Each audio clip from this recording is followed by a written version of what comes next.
In attendance today, we have a multidisciplinary group of neonatologists, nurses, nurse practitioners, trainees, and other providers from over 50 countries.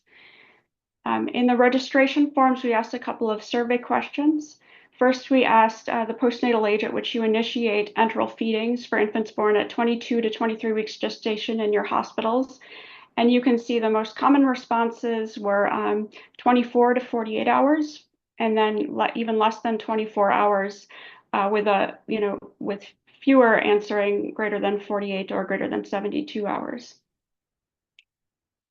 We also asked whether you use donor milk for infants born at less than 24 weeks gestation in your hospitals, and you can see the vast majority answered that they do.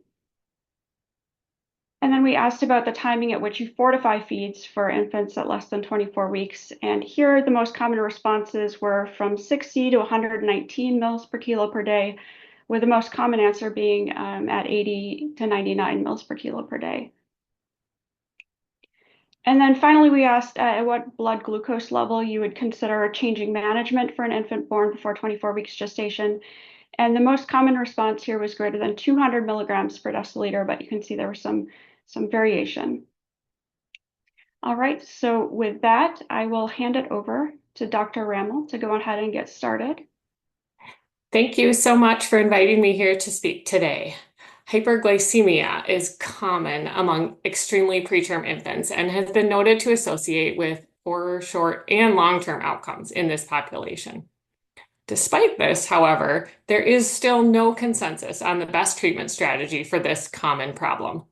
I'm going to disclose right up front that this talk will likely not leave you feeling settled on what the exact correct strategy is, as honestly, I'm not sure either.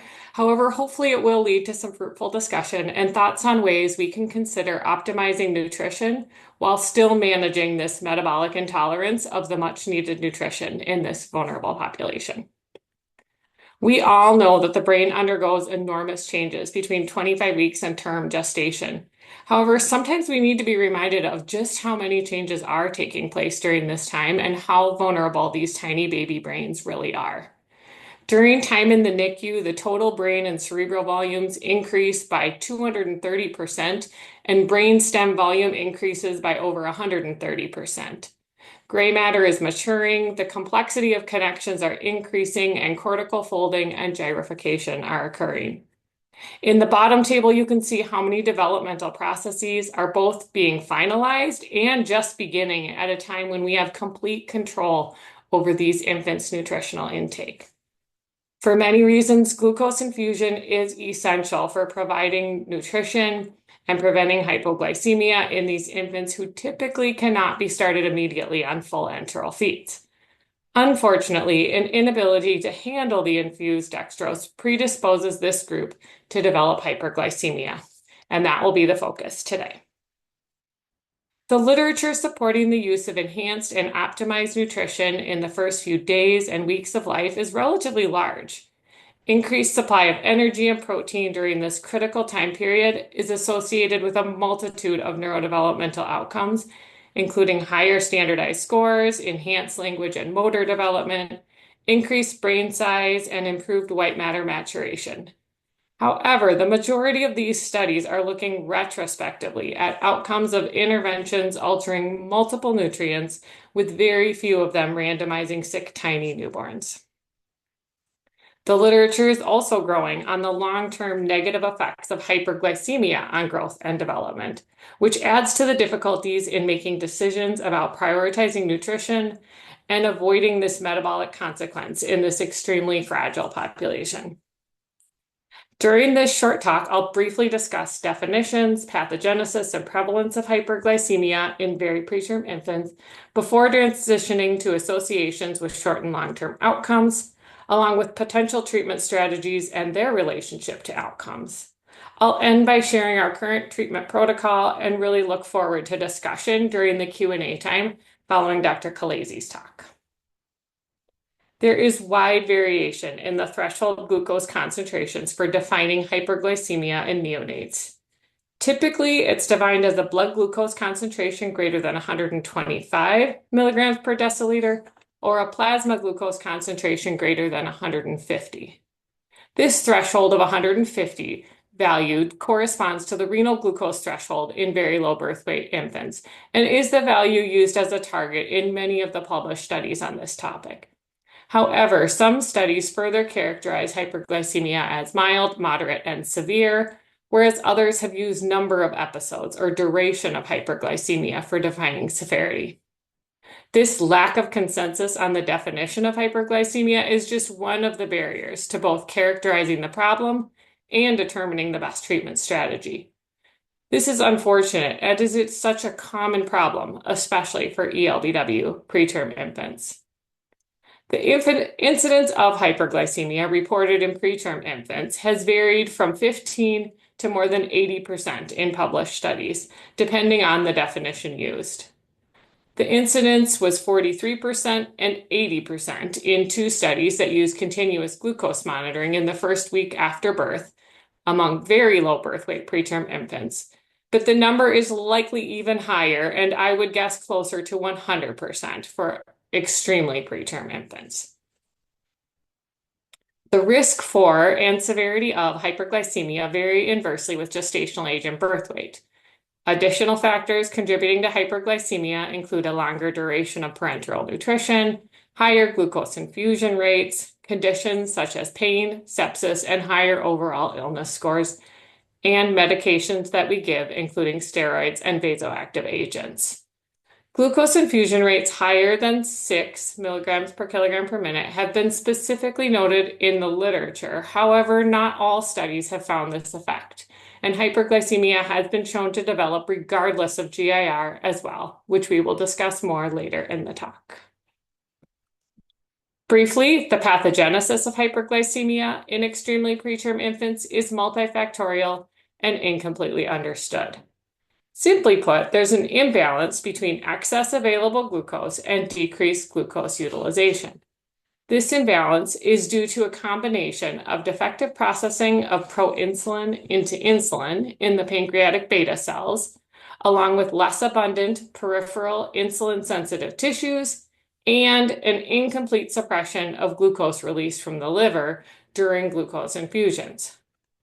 So while insulin secretion in response to hyperglycemia is intact in most preterm infants, the secretion of proinsulin, which is less potent than insulin by 10-fold, predominates in this population. This, in combination with this relative insulin resistance, makes hyperglycemia common for these vulnerable infants who rely on intravenous nutritional support for at least the first several days and sometimes weeks of life. As I alluded to, hyperglycemia in this population is known to be associated with increased mortality, as well as several other significant morbidities in the NICU, including sepsis, retinopathy at prematurity, necrotizing enterocolitis, and intraventricular hemorrhage. However, less is known about the longer-term complications of neonatal hyperglycemia. We have documented relationships between early hyperglycemia and poor growth, including changes in quality of growth, as well as poorer neurodevelopmental outcomes. Others have also shown similar findings, including decreased white matter, although the literature is relatively small and findings are mixed due to all of the confounding variables and variations in definitions and treatment strategies. I'll highlight a few studies on long-term outcomes next. This was one of our first studies that was a retrospective look at relationships between blood glucose values, which were collected clinically, and growth in standard anthropometrics out to 2 years of age. In this analysis, we found that preterm infants who had hyperglycemia, in this study defined as plasma glucose greater than 150 during their first 14 days of life, had poorer growth throughout their entire first 2 years of life. Even after we adjusted for covariates, including birth gestational age, illness factors, and nutrient intake. As you can see in the figures, for infants with hyperglycemia for even 1 day, and more significantly for those with greater than 5 days of high blood sugars, growth in all 3 measured parameters was slower. Even when controlling for gestational age, caloric restriction, insulin use, and multiple markers of inflammation and illness, these infants with greater than 5 days of glucose greater than 150 were predicted to be 5 centimeters shorter and have 2.5 centimeters smaller head circumferences at 24 months of age. Our next investigation into relationships between early hyperglycemia and growth was a prospective study of 53 very low birth weight infants. We collected all blood glucose measurements in the first 14 days and nutritional intake and illness markers until discharge. In this study, we performed not only standard anthropometrics, but also body composition at term corrected age and 4 months corrected age. Similar to the previous study, infants who had greater than 5 days of hyperglycemia were predicted to be lighter by over 1 kilogram, shorter by 2 centimeters, and have 2 centimeters smaller head circumferences at that 4-month corrected age visit when compared to infants who did not experience any hyperglycemia. In this study, we looked at quality of growth also and found that these infants had less fat-free mass and even less fat mass, leaving them leaner with 8% less body fat at 4 months corrected age after correcting for nutritional and illness factors. After hospital discharge, infants who experienced severe hyperglycemia had a decrease in their percent body fat, while normal glycemic infants were continuing to gradually increase their body fat between term and 4 months of age. These long-term growth aberrations, seen long after the period of nutrient deprivation and hyperglycemia, seem to suggest a potential role of hyperglycemia in downregulating the growth hormone axis, as has been shown in a couple of small animal and early human studies. The final study of ours that I'll share looked again at the effects of hyperglycemia on body composition and neurodevelopment. It was a prospective study of 97 very low birth weight preterm infants. Again, we defined hyperglycemia as plasma glucose greater than 150. And the mean gestational age in this group was 27 weeks, with hyperglycemia occurring in about 50% of the babies. Growth and specifically body composition was again measured at discharge and 4 months corrected age, and the Bailey scales of infant development 3 were administered at 12 months. In this study, we specifically adjusted for nutrition in the first week of life and illness approximated by the score for neonatal acute physiology, or the SNAP score. Hyperglycemia for 5 days was negatively associated with fat mass and fat-free mass Z-scores at discharge and continued to associate with fat-free mass Z-scores at 4 months in this cohort. Additionally, hyperglycemia was negatively associated with cognitive, language, and motor scores on the Bailey when assessed at 12 months of age. In this study, we focused on nutrition in the first week of life, rather than nutrition throughout the hospital stay, as seen in the previous studies, as this first week is the time when most infants are experiencing hyperglycemia and may have their caloric intake reduced as a treatment strategy. When we included first week protein and calorie deficits in our models, we found that negative associations we had seen with growth, body composition, and neurodevelopmental scores of the Bailey were diminished. However, when we added illness to the models alone, the findings were unchanged.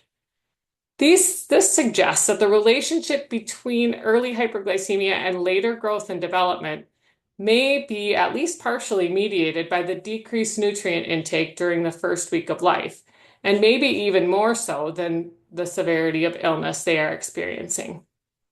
This trial also brings into question what role our treatment strategies for hyperglycemia are playing in the relationships between hyperglycemia and long-term outcomes, and suggests that decreasing nutrition in response to hyperglycemia as the primary method of control may actually be worsening the consequences of the problem.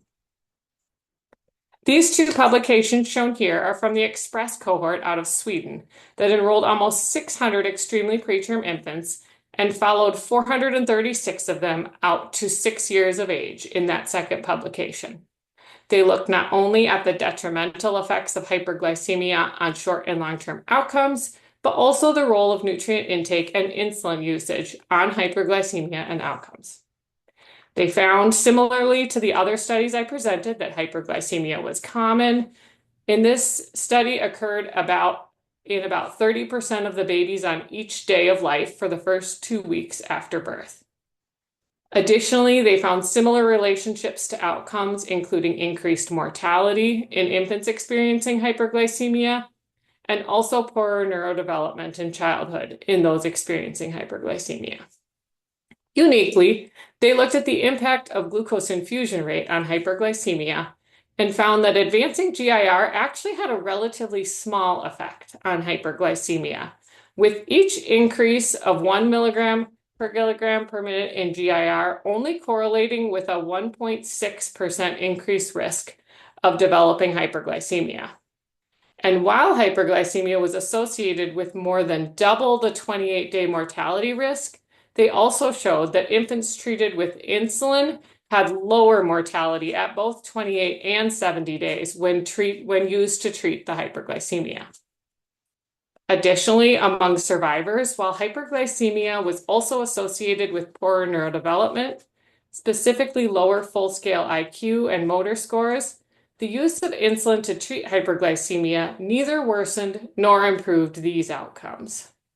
So the conclusion of both of these trials was that randomized trials are needed to look at the provision of nutrition and utilization of insulin to manage hyperglycemia in this extremely preterm population.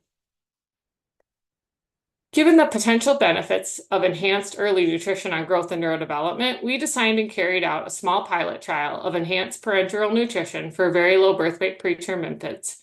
It included higher initial doses of interlipids, higher initial and faster increases in GIR during the first week of life. The protocols listed here, and in the figure at the bottom left, you can see that all enhanced group received more calories than their standard nutrition counterparts. The tiniest infants, born between 22 and 25 weeks, received the lowest calories of all four groups. However, we were still able to achieve higher calorie intake in the enhanced group versus the standard group in this population. This is likely due to a combination of fluid restrictions and deviations from the protocol based on hyperglycemia. In this trial, all infants were treated for hyperglycemia according to our standard NICU protocol, regardless of nutrition group placement, and this treatment did involve a combination of reduction in GIR and treatment with insulin. Overall, we found no difference in days of hyperglycemia or need for insulin between the two groups, even among the smallest infants, despite achieving higher energy intake goals in the first week of life, similar to the findings in the much larger observational EXPRESS trial I just discussed. Similar findings of limited correlations between GIR and hyperglycemia have also been reported by the Beardsall group in the nurture cohort of almost 200 very low birth weight preterm infants. And as a group, these findings question whether, again, extreme reduction in GIR should always be our first-line therapy for hyperglycemia. Now a few slides on what we can do about this common yet troublesome problem. Some simple preventative strategies can be employed to decrease the risk and severity of hyperglycemia. Higher protein intake and parenteral nutrition is associated with a reduction in the overall incidence of hyperglycemia, with a daily amino acid intake of 4 grams per kilo per day, decreasing the odds of developing hyperglycemia by 67% when compared to an intake of 2.5 grams per kilo per day. Improved insulin secretion is likely responsible for the beneficial effect of amino acids. Given newer evidence that extremely preterm infants may not tolerate or benefit from higher amino acid intakes in the first few days of life, a gradual increase over 3 to 5 days to get to that goal of 4 grams per kilo per day is likely the safest and most beneficial strategy to optimize outcomes. Early initiation of enteral feeding and faster achievement of full enteral feeds also decreases the risk for hyperglycemia and improves outcomes in many other parameters as well. This should always be prioritized when deemed safe and feasible. Other strategies aimed at minimizing hyperglycemia include strictly controlling and/or limiting the glucose infusion rate and the use of insulin. These are much more controversial. Overall, there's a lack of consensus among neonatologists and nutrition experts on the best treatment strategy related to GIR reduction and insulin for hyperglycemia among very preterm infants. In the most recent Cochrane review on the topic of hyperglycemia, which of note was 14 years ago in 2011, the authors concluded there was insufficient evidence to recommend lowering glucose infusion rates as a prevention strategy, and also that the use of insulin as a prevention or prophylactic strategy was not recommended due to results from the Nurture trial. They did, however, conclude that the use of insulin for treatment is likely necessary to maintain appropriate glucose control, and that more trials were needed to refine this. The ESPGHAN guidelines also concur that hyperglycemia, which they define as greater than 145 milligrams per deciliter, should be avoided, and that treatment, if greater than 180 milligrams per deciliter, should involve both insulin therapy and reduction in glucose infusion rate. However, they leave the recommendation relatively vague. Both lowering the glucose infusion rate and administration of insulin have been shown to be effective in controlling hyperglycemia. However, both have risks and benefits associated with them. While lowering the GIR may decrease hyperglycemia on some occasions, the lack of a consistent relationship between higher glucose infusion rates and hyperglycemia, in combination with the risks to early nutrient deprivation, caution the use of limiting GIR as the primary or sole treatment strategy for the problem. At a minimum, the GIR needs to be around 4 to 6 milligrams per kilogram per minute in order to support the basal glucose requirement of extremely preterm infants. If hyperglycemia is persistent beyond 48 to 72 hours at this rate, it's likely beneficial to utilize insulin to allow advancement of the GIR and improve nutrient intake. Finally, avoiding fluctuations in the glucose infusion rate decreases the risk for hyperglycemia. So having a protocol that's followed by all team members is crucial to improving outcomes, similar to most things we do in the NICU. The use of insulin to treat hyperglycemia is associated with lower mortality in extremely preterm infants. Infant administration improves the utilization of infused glucose and therefore permits greater calorie intake. Insulin also decreases urinary glucose losses, thus leading to a greater retention of infused glucose. And finally, insulin's a growth factor in the fetal period and may improve growth through other mechanisms as well. The major concern with insulin use is obviously the risk for hypoglycemia. Although the majority of studies using insulin as a therapy rather than for prevention or prophylaxis show very low rates of hypoglycemia.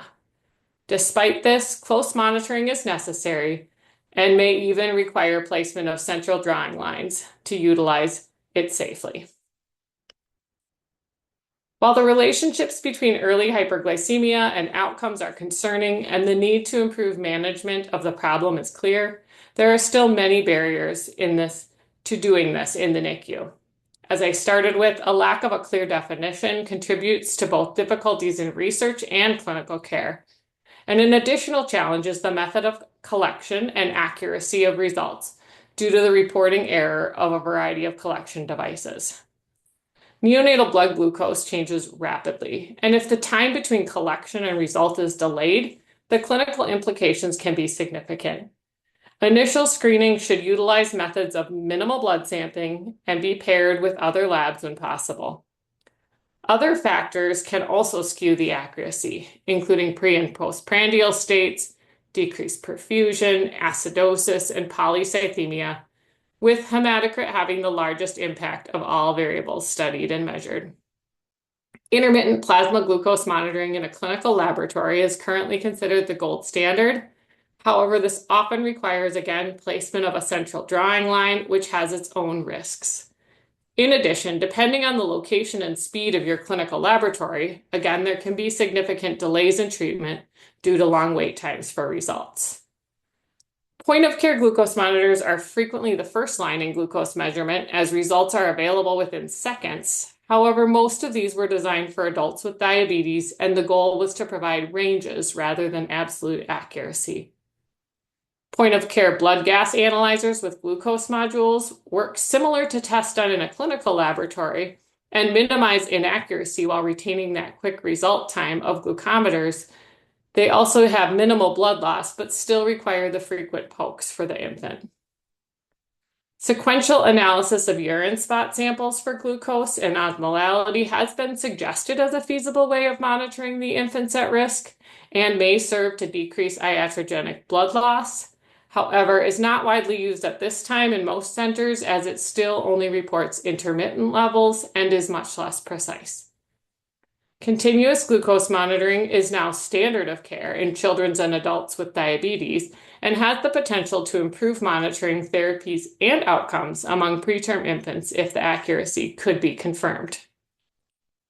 There have been a handful of studies utilizing CGM in very low birth weight preterm infants, as again, this modality would be the most likely to allow for improved glucose control and in turn outcomes. Much of this work has been done by Catherine Bierzahl and her research team, as well as a small study we just completed at the University of Minnesota. Study on the left assessed the accuracy of CGM in 20 very low birth weight preterm infants by comparing the CGM values to blood glucose values and finding that continuous glucose monitoring was accurate with excellent agreement with those blood glucose values. They also investigated efficacy and found that infants in the CGM arm spent more time in the target range than those managed with typical intermittent glucose checks. In this study, they also detected several episodes of otherwise unsuspected hypoglycemia in the infants wearing the monitor, and finally had positive reports from their staff, along with no events related to skin integrity. The REACT trial, shown on the right, also aimed to evaluate the efficacy and safety of CGM in a much larger group of 180 preterm-born infants, all born less than 1,200 grams, in a much larger international open-label randomized controlled trial. This one occurred in 13 neonatal intensive care units in the UK, Spain, and the Netherlands. And they allowed the clinicians to use the CGM data in this trial to aid in their clinical management. Compared with infants in the standard group, infants managed using the CGM had more time in their goal glucose concentration target range and less prolonged episodes of hyper or hypoglycemia.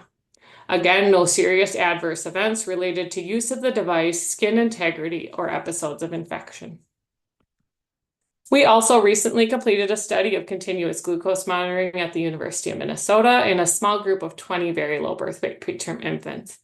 The infants in our study wore the device for approximately 10 days and were found to spend about 20% of their time hyperglycemic and about 5% of their time severely hyperglycemic.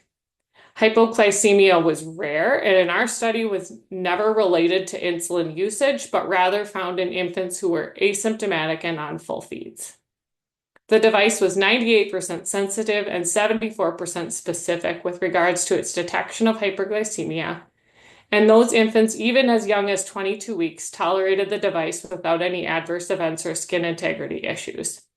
Since we started this trial, there's now been an even smaller device released, and larger trials are needed to determine if this could be a feasible alternative to frequent blood draws and leaving central lines in place, and allow for safer administration of optimized nutrition and utilization of insulin when necessary. This final slide is our recently updated hyperglycemia protocol at the University of Minnesota. As I've stated probably too many times, this may not be the perfect way to treat hyperglycemia, but is our currently agreed upon method to decrease variation among providers and standardize our practice related to this difficult problem. We use the available evidence to support our decisions. However, as you saw, there's not a clear consensus or even literature to clearly support each of these decision points. The highlights of our protocol include early initiation of amino acids and lipids per our small baby protocol shortly after birth. Additionally, as soon as able and preferably prior to day 2, starting small enteral feeds as long as infants are not on significant vasopressor support. If or once hyperglycemia, defined in our protocol as greater than 180, is noted on repeat measurements, we consider decreasing the GIR to around 5 to 7, if not already on lower than this. If the hyperglycemia occurs overnight, we consider using at least 1 to 2 insulin boluses rather than decreasing the rate of the full TPN to avoid losing all the other macronutrients in that several-hour period and then writing for a stat TPN in the early morning to reflect the lower GIR. Ideally, the goal is not to decrease the GIR lower than 5 in the first week or lower than 7 in the second week, even if the infant then requires insulin. Once requiring insulin, our goal is to maintain glucose levels in that 120 to 180 range to allow plenty of safety space and avoid hypoglycemia. Infants who require multiple intermittent boluses without improvement are placed on an insulin drip and have their glucoses then monitored more closely every 1 to 2 hours. If they don't already have a central drawing line, placement of a line is considered if the infant remains hyperglycemic after 48 hours of bolus therapy to allow for starting of a drip. In summary, hyperglycemia is a significant problem. It's common and has long-term consequences, but it does not mean we cannot still prioritize nutrition in these tiny preterm infants. Early first week nutrient intake is critical for optimizing growth and neurodevelopment and needs to be strived for even in this vulnerable population. The gold standard therapy for management of hyperglycemia is not yet known, but likely requires a balance of nutrient intake adjustments and insulin therapy. While insulin can have negative side effects, specifically hypoglycemia, it can also be used safely and reduce both morbidity and mortality. Close monitoring is necessary to keep glucose in a safe range, and while we're currently limited in our ability to monitor continuously, continuous glucose monitoring should be considered soon, especially if trials can confirm its accuracy and safety. Again, I really appreciate the opportunity to share our work and thoughts on this difficult subject. I look forward to a discussion after we hear from Dr. Colaizy about strategies to improve enteral feeding success in tiny babies. Okay, moving on to we're going to talk a little bit about enteral feeds for small babies. Let me know if you can't hear me or if you're seeing the wrong thing. You are. We are, right? That looks great. Thanks. Oh, it looked great. Yep. Okay, Right. then Now we see presenter view. Yep. Now I'll swap it back. Sorry. There I you swear go. we trialed this and everything. Sorry, Noelle. Okay. So this talk is mostly what we do at Iowa with whatever supporting literature there is, and some of it is just descriptions of our results. A lot of this is not evidence-based, and take it for what it's worth. It's just mostly descriptive. So very quickly, just like everything else with these very immature infants, the gut is really not completely developed at the time of birth. You do have some intestinal crypt and villus architecture by 22 weeks, but you don't have, mature colonic mucosa until 30 weeks. And then the smooth muscle contraction is really abnormal, far into, almost by 36 weeks. So you get your structure first, the ability to absorb nutrients second, and motility third. And all of this has implications for, how we feed the gut in these tiny babies. And you can see that, human milk, the use of human milk enhances that gut maturation. So these are animal studies, but showing that the use of human milk increases the amount of cell division and growth in, actually there are cell culture studies in humans, small intestinal cells, and also that enzymatic activity in human small intestine cells, this is an animal model actually, but showing that if you give 2 days of TPN and then you feed either colostrum or formula, that our digestive and absorptive enzymes like lactase and maltase, the activity is higher when colostrum, the white, is used compared to formula. So just pointing out that, we should be using human milk here. So our basic concepts that we use at Iowa is to use only human milk. We start enteral feeds in the first day, even if the baby's ill. I really don't think that 1 to 2 mLs of breast milk put into the stomach every 12 hours ever hurt anybody. Any evidence to the contrary, please share. We start very low and we advance slowly but consistently. We start TPN immediately, and our main goal is to achieve, about 4 to 4.5 grams per kilo per day of protein. We add lipids at around 24 hours just because we write our custom TPN the first morning after the baby is born. And we use a low lipid strategy at Iowa, and we actually use GIRs that are lower than 4 to 6. But we do try to keep our glucoses under 150. We continue TPN longer than most centers. We fortify human milk when the baby's getting about 40 ml per kilo per day, or 25 mLs per day if it's mom's milk, due to the way that the fortifier used to be apportioned. And then we'd use basically ubiquitous enteral sodium supplementation guided by urine sodium measurement. So we start the enteral feeding immediately, and we don't wait for maternal colostrum, although maternal colostrum is the first choice. I think this is a nutritional emergency, and in our experience, I know that the literature on this is varied. Maternal milk provision has not been decreased by the early use of donor milk, and we use small volumes, commonly 1 ml Q12, 1 ml Q8, 2 ml Q12. So for a 400-gram infant, they'll start somewhere between 5 to 10 cc per kilo per day. And we use oral care with colostrum or donor milk if we don't have colostrum. So for colostrum, trying to help the moms provide their milk, we encouraged moms to start hand expression or pump use within 6 hours if they were they're at our institution when the babies are born. And there's older data that really shows that milk supply very early, like this is on day 4, can predict milk supply at 6 weeks. And so we really want to try to help these parents provide their own milk.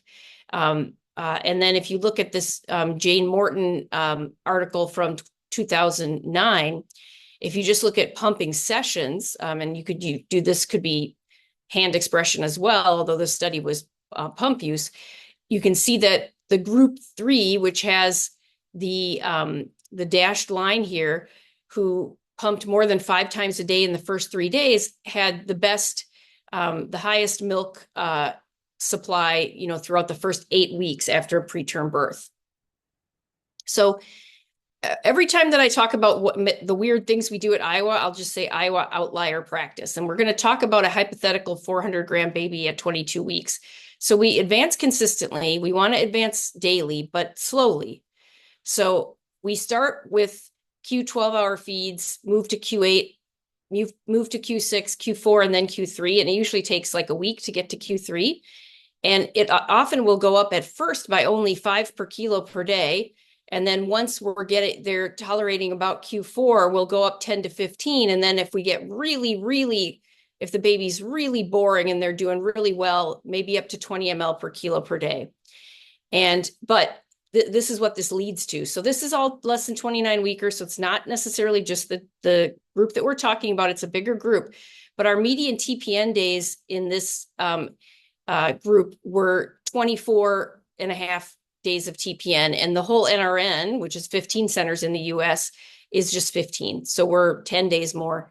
And if you look at how long it takes us to get to full feeds, we also have about a week delay compared to the rest of the NRN.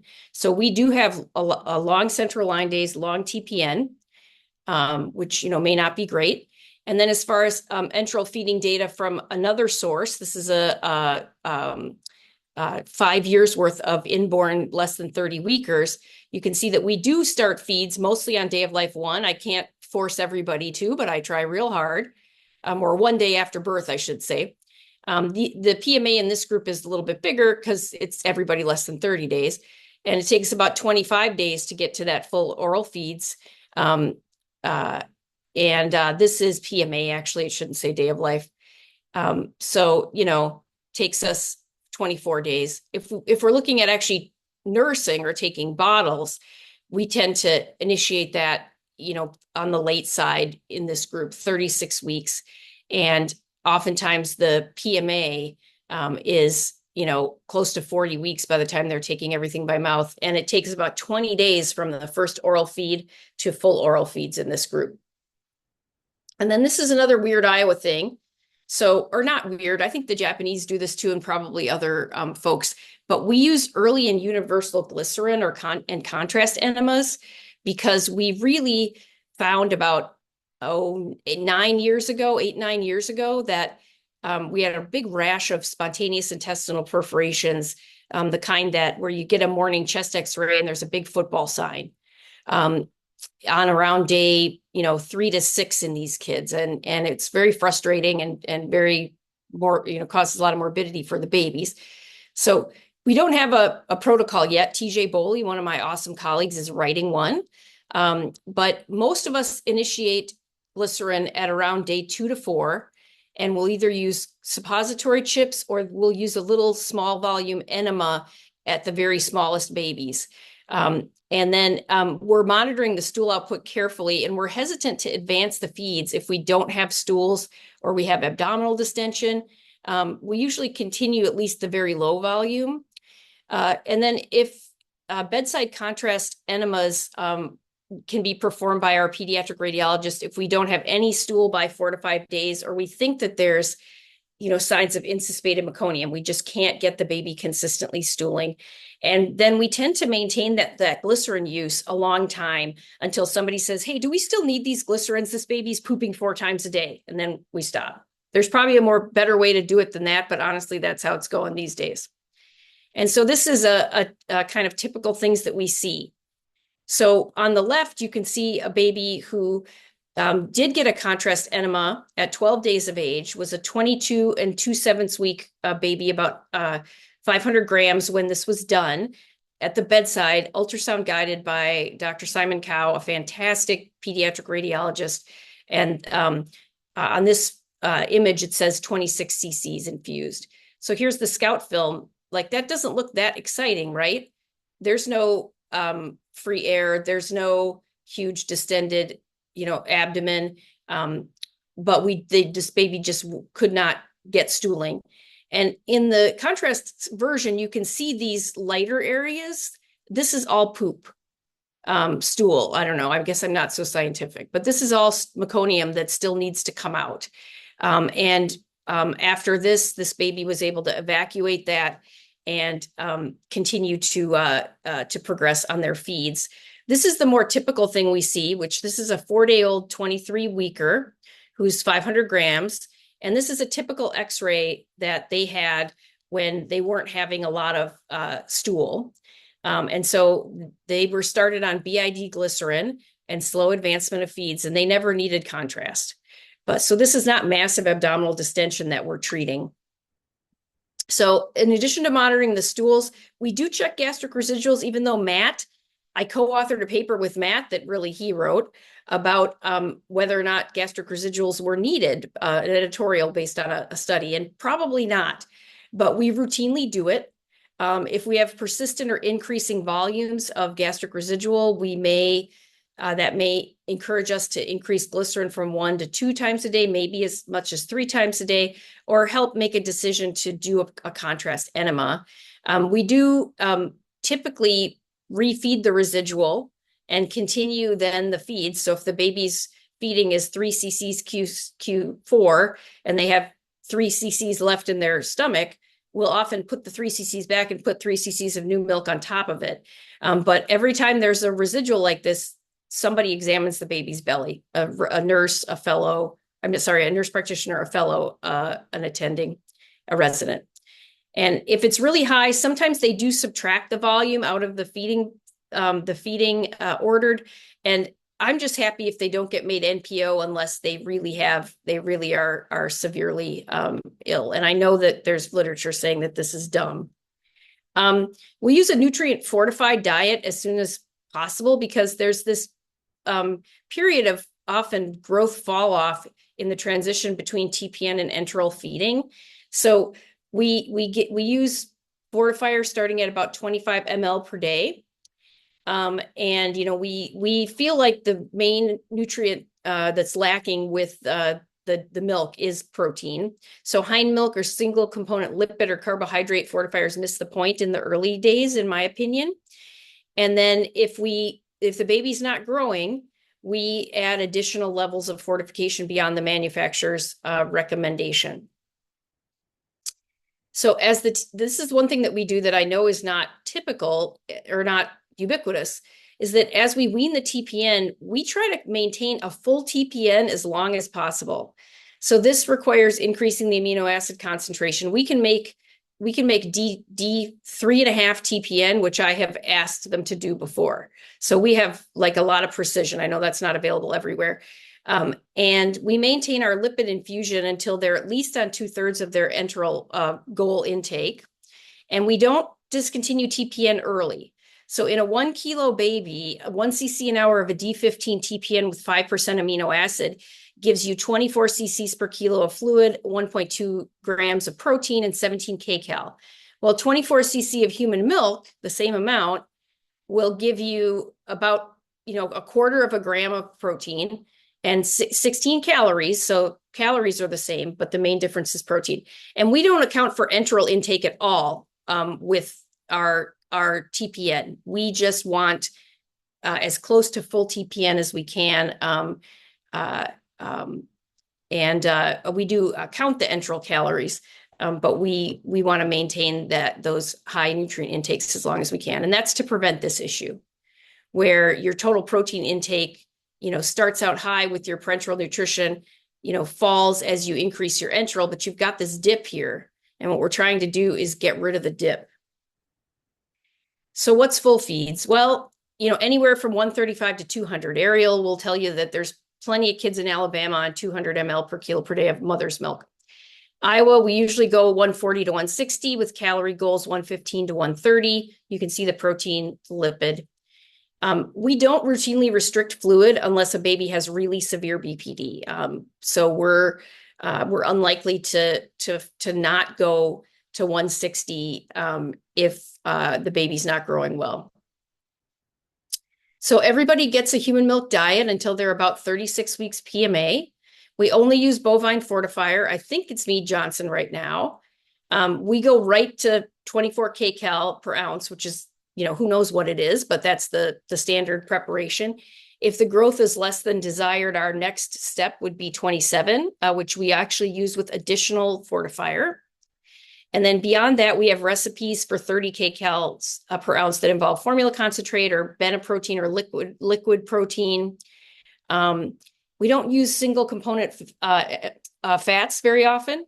And then the other thing that we do that is an outlier with very little evidence is that we infuse all the feeds in the tiny babies over an hour via pump when the volume per feed exceeds 5 until they're successfully extubated and tolerating non-invasive respiratory support. And that's just over a lot of caution about concern that faster infusion causes bowel damage. And it's mostly based on rat studies. So the other thing that we do to almost everybody is we give them a lot of sodium. So this is Dr. Jeff Seeger. Actually, Jeff Seeger is the senior author, David Seeger, who is and Elizabeth Seeger, his son and daughter-in-law, did this project. But we did a bunch of prospective monitoring of urine sodiums and serum sodiums and did a lot of math and came up with an algorithm to supplement serum or sodium based on urine sodium. So, and we have 2 groups of kids. They're not as tiny as these babies, but the tiny babies get this. And you can see that that 60% of the babies had an initial urine sodium at 2 weeks below our target. And at some point during their monitoring, which was from 2 weeks of age till they went home, 75% of them had at least 1 urine sodium less than 40, suggesting that total body sodium was low. And in this case, most of these kids had normal serum sodiums. And they showed that we have better growth in babies who get additional sodium. So we typically start at 0.5 milliequivalent Q6 hours every other feeding. And then we usually end up with doses of around 0.5 to 1 milliequivalent every 3 hours. And we start this around 2 weeks of age. And these are the target urine sodiums. So if the urine sodium is less than 50, we'll start a supplement. And then whether it's sodium chloride or Bicitra depends on the blood gas base deficit or excess. We use a Q-based feeding protocol with some oral feeding readiness scoring, supposed to start at 32 to 33 weeks. First attempts can be around 34 weeks. Earlier, if mom is planning to breastfeed, we'll allow them to do some non-nutritive breastfeeding on post pumping breasts. But it's really dependent on the amount of respiratory support. So this is our babies based by BPD grade. If you look at the PMA at the first oral feed by how much respiratory support they needed, if they had, no respiratory support at 36 weeks, they had gotten their first feed at around 33. But the kids who were still ventilated at 36 weeks, it was obviously a lot higher than that, 44. A lot of our kids are on CPAP. The vast majority, you can see here, 70, based on the mini data, which is our TBC data, 70% of our kids in the mini database, which is 24 weeks and less, I think, they're on CPAP. And you can see that, their first PMA at their first at oral feed is more like 38 weeks. And then PMA at full oral feeds by BPD grade additionally, is related to that. We do feed on CPAP of 6 centimeters of water or less. But, this data is everybody less than 30 weeks. So we had 17% of these kids who had an NG tube or a G tube at discharge. And I need to break it out by the smallest gestational age kids, but it's much higher. I mean, a lot of these kids are in that cohort. And you can see that, only 82% of our less than 30 weekers go home on all oral feeding. And that's the end of my talk. I wanted to get us to have plenty of time for questions. This is a baby. This was yesterday in clinic. And this is Nash. Nash was born at 21 0/7 weeks. It was an IVF pregnancy. He was a stinker and required quite a lot of work, but he's obviously worth it. He's now 5 months adjusted. He has a plagiocephaly helmet, and he's on, I think, a liter of oxygen, which at Iowa is not a lot. I know that's a lot for some places. And then he's a little floppy through the trunk, but in my experience, I suspect that his tone will improve over time. And this is myself, our awesome nurse practitioner, Claire, in clinic, one of our hemodynamic specialists, Dr. Amy Stanford, and Dr. Jenna Geik, his fellow that's following him in clinic. And that is the end of my talk. I am going to stop sharing my screen, and we can turn it over to Ariel and Cami. Thanks for your attention. Oh, thank you, Tarah. What a fantastic set of lectures by both Tarah and Sara. Thank you so much, and learned so much. The Q&A is buzzing and very active, and I know Sarah's been trying to attack questions, and Tarah will do the same. So we'll do the best we can going through it. But what I really liked about this was just a lot of reinforcements of just fundamental physiology that we have learned in caring for extremely preterm infants. Let me start with Sara. One of the messages that you had mentioned is, especially when thinking about hyperglycemia, is to be very cautious to back down on the nutrition when trying to manage that. And I thought that was a really important message. Often it's asked of me, do I stop the lipids with hyperglycemia? And I really loved your message about preservation. The triglyceride story, a whole other controversy, and maybe get to that later. But in light of all of that, some of the questions in the chat, and even some of the pre-questions, was about the GIR, the lower limits of GIR. And in fact, we heard a little bit different between the two talks, where you sort of set that 4 to 6. Tara said in some situations it will go below the 4. Can you talk a little bit, or you can go as low as 2. So can we talk a little bit about the data, about where that lower limit threshold, because I kind of inherited that knowledge too about that 4, Yeah, where is that coming from? Go ahead, Tara. I don't know. It Yeah. comes from Susan Carlson, our awesome dietitian who really runs nutrition at Iowa. And when she retires, it's going to be a disaster. But we do go as low as 2. And I don't have, all I have is our developmental outcomes that are, very good, but I would not recommend that anybody do this. Yeah. But it is the standard. We try to avoid insulin at all costs. And I don't know, based on what Sarah just told us, that that is actually the best way to go. Yeah. I'm going to bring the Minnesota protocol to my group, actually. Yeah. Sarah, what do you think about those limits, lower limits? I mean, I agree. I don't know that there is perfect literature. I know, in animal models, looking at basal metabolic rate and sort of number of calories needed to just maintain basic function, regardless of even focusing on adding growth on top of that, that the number of 4 to 6 is the way to get that basic number of calories in. I do think there's one question in the Q&A about how would you design this trial, and I would say I think you would need to set sort of different limits that you would put on your GIR, and then state that on top of that you would, in my opinion, use insulin. So, okay, we're going to set this set of kids at 2, at 4, at 6, at 8. I don't think we know so much that that's not a reasonable trial to consider doing, and specifically in ELBW preterm infants, because the studies just aren't looking at that population alone. I couldn't find any that are only looking at these babies who probably are different. This is another question in the Q&A somewhere, than VLBW infants as a whole. And so I think there's room to learn for sure. It would take a large multi-center trial and really, in my opinion, randomizing kids to different levels of minimum dextrose infusions in order to, and then treating with insulin on top of it, to kind of get a better answer. And again, I think this was mentioned a lot too.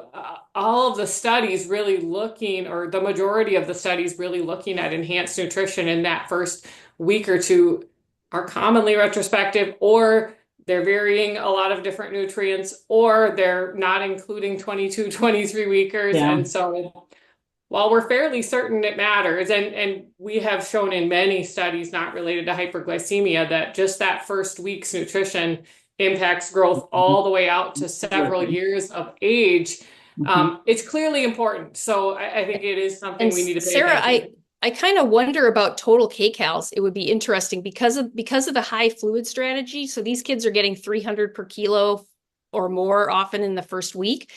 And we give high protein, and we give 2 grams per kilo per day of lipid during that time typically. So I'm wondering if our total kcals are similar.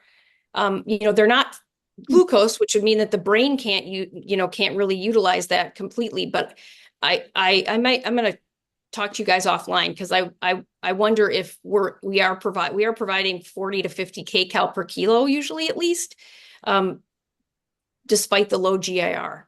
So that might be, that's a big difference. We do that as well, kind of starting on lipids and really staying on them unless we're well above 350. No, that's perfect. That's the other lesson I think I love, is that early nutrition matters. That first week, and definitely that first 2 weeks, definitely sets the stage for further outcomes, both short and long. Let me let Ariel have a word. So there were 2 related questions, pre-session, and I think this would be interesting to discuss, right? Particularly for this population, we're just talking about the importance of caloric intake, lipid supplementation, but then would you consider is anyone adding, enteral lipids early on for these patients, to actually manifest like MCT or DHA, ARA early on? Has anyone considered it? Or is that something that could be done to maybe limit the risk of hypertriglyceridemia when they're on parental lipids? I'll tell you, I'll weigh in a little bit, and then I'll let Sarah and Taylor. That's my fantasy, right? Is to be able to use the gut early and be able to use the gut for some lipid administration. So we're less reliant on IV lipids, which has a whole host of, potential concerns. I don't think we're quite there yet. As far as the DHA and the ARA supplement, there have been a couple of large studies, mainly from Sweden and the groups they're looking at it, and they have looked at it with respect to. So first of all, looked at it with respect of ROP mainly as a prevention, not so much as total lipid delivery in that dose of DHA and ARA. I think from our understanding of the trials, it's safe. It doesn't seem to be of concern. However, I think the numbers of infants that are in these trials that are in that 21 to 24 weeks is going to be small. So take all of that with a little bit of caution, but it seems to be safe. It seems to be able to move the needle on some of these critical fatty acids as far as systemic fatty acid levels. There does seem to be some benefit early on in ROP. However, a follow-up study didn't necessarily show that to be sustained. I think we're still trying to work through the strategies, but the strategies could be different if you're trying to mitigate an outcome versus are you trying to normalize fatty acid levels at which they would have seen if they had remained in utero. So ongoing studies and looking at that. I would be hard pressed to be able to tell and share a dosage that achieves those outcomes because a lot of that is still being studied. Yeah, I guess my take on doing that early on, I'm not sure I would fully understand. To me, breast milk is basically fat, lipids that we're giving right away. So I can see adding it later as a supplement to make sure that you're getting enough. But I would be curious if that was considered safer than breast milk early or more beneficial than giving the breast milk into the intestines on top of the others. But that is not my area of expertise. Well, I think it's two different questions. One is total lipids and fats, and there you're thinking about, a cream fortifier, the MCT oil, typically used later, agree. The second question is the fatty acid levels in DHA and ARA. And so it's a different strategy for a different reason, but agree with you when you're thinking about total lipid strategies. And I think for sure a place for it, I guess I would, it seems, but that may be short-sighted, that you would want to get the breast milk started at least first and then sort of add in the other things, but that may not be true. Yeah, and like I said, it just kind of maybe matters on the two specific strategies. For Right. DHA and ARA, right, they go into rapid deficit. There's not enough in human milk. A all human milk strategy won't mitigate those deficits. So we need to do something different, whether it's a combination of IV or oral. But I think, several groups kind of looking at that, at how best to mitigate those altered fatty acid levels. Quickly, are they doing it in the first few days in these small babies even?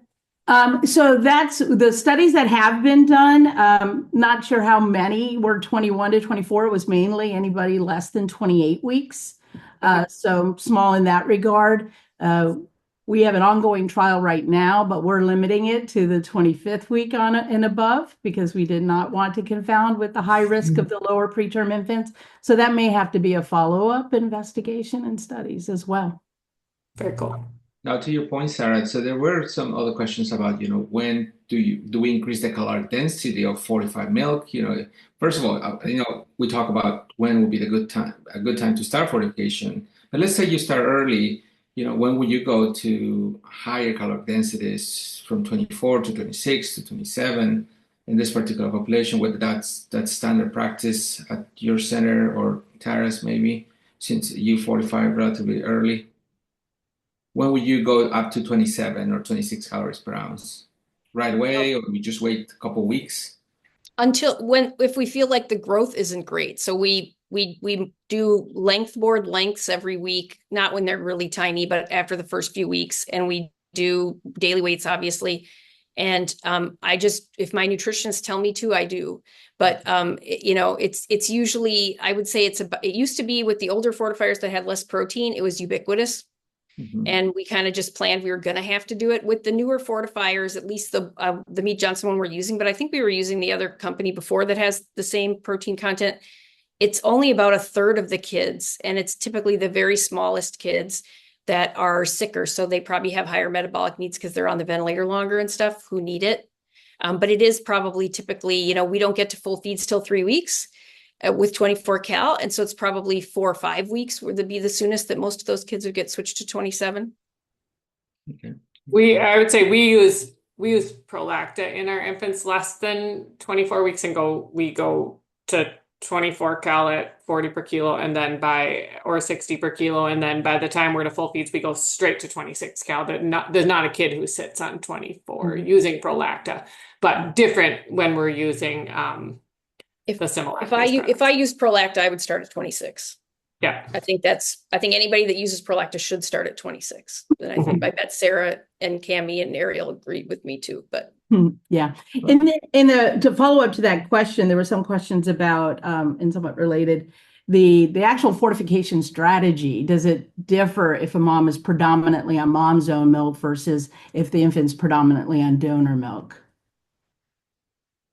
Our difference is only that they do end up on higher calories and we do it much sooner. Okay. So for us, we pretty much assume that if they're on primarily donor milk, they will within a week of full feeds go up to 26 cal. So a little bit sooner to mitigate any growth failure. That's the truth for us too, probably, that it's, we don't think about it that way completely, but I think that is basically what we end up doing. And it ends up being 27 just because we're using the bovine product.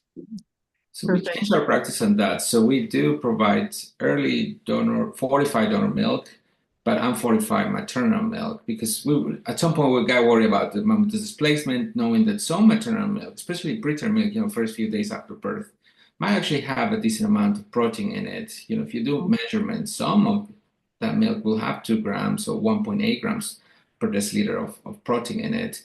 And we're worried about displacing that volume by adding a liquid fortifier. But our donor milk always goes fortified, especially during those early days. Yeah. Loved what you said, Tarah, in calling it a nutritional emergency. Absolutely. I think we should all think of that, just like we think of other organ systems in the golden hour. This is equally as important. And you did admit to using gastric residuals, but I almost got a sense that your intent of using it was slightly different than kind of how we traditionally think about it and how people were using it. Maybe a little bit more about a motility issue rather than a concern of neck and other thing issue. So I did feel like it was slightly intended to be different. Couple of questions on the contrast studies in the enemas. Speak to like saline versus contrast or some other thoughts and information on that. We tend to use glycerin, so we'll use diluted liquid glycerin. I think somebody put in the Q&A that they have done that too. And there's been a couple kids where we've used saline if it seemed like this was just a really persistent thing, but in general, we just use the glycerin. Yeah. Okay. We don't really see like anal irritation either. That's the other thing that, we've been keeping really close eye on skin issues with this, but it doesn't seem to cause any problems with their bottoms. Yeah. Yeah. And then when you actually do the contrast studies, it's what kind of contrast are you using versus using a saline to do? Gastrographin. Yeah.